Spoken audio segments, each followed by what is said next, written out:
کورد و سوننا دووبەرەی جیاواز لە بەغدا دەکەنەوە. شیعەکان گومانیان هەیە لە وروژاندنی کێشەکان لەم کاتەدا. سەرکردایەتی یەکگرتووی سوننا لە عێراق بەردەوامە لە گفتوگۆکانی نێوان خۆیان بە ئامانجی یەکخستنی هەڵوێستەکانیان سەبارەت بە جێبەجێکردنی کاغەزی ڕێککەوتنی سیاسی.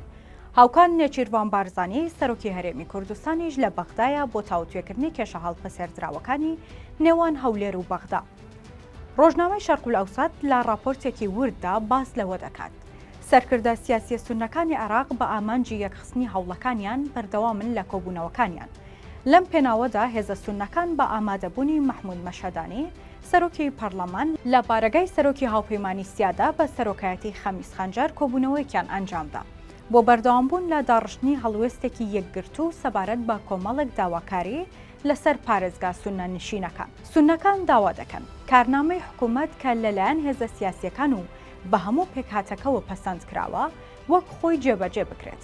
ئەویش بە ئاوەدانکردنەوەی زیاتری پارێزگا سوننەکان، دادپەروەری زیاتر و هەروەها هەڵوەشانەوەی گرتن و سزای لە سێدارەدانی سوننەکان.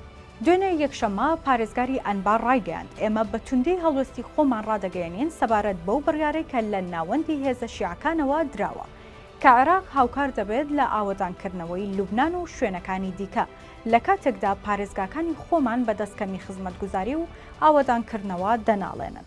درەنگانی دوێنێ شەو 12/1/2025 حکوومەتی هەرێم لە ڕاگەیەندراوێک داوتی بەپێی مادەی 140 دەستوری عێراقی فیدرال بۆ ساڵی 2005 دەبێت پرۆسەی ڕیفراندۆم لە کەرکووک و ناوچە جێناکۆکەکان ئەنجام بدرێت.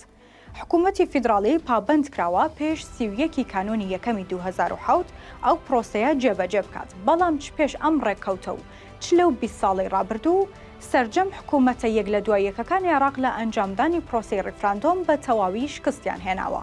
هاوکات ئێستا حکوومەتی عێراق ئامادەکاری دەکات و بە شێوەیەکی تاکلایەنانە نەوت و گازی ئەم ناوچانە ببات. لە کاتێکدا خەڵکی کوردستان لە چوارچێوەی مادەی 140دا داواکاری ڕەوای ئەم ناوچانە دەکات.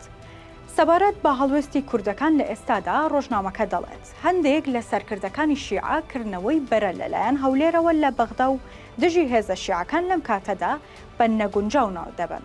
ئەمە لە کاتێکدایە هێزە سوننەکانیش بەرەیەکیان لە بەغدا کردوتەوە و داوای جێبەجێکردنی ڕێککەوتنە سیاسیەکان دەکەن.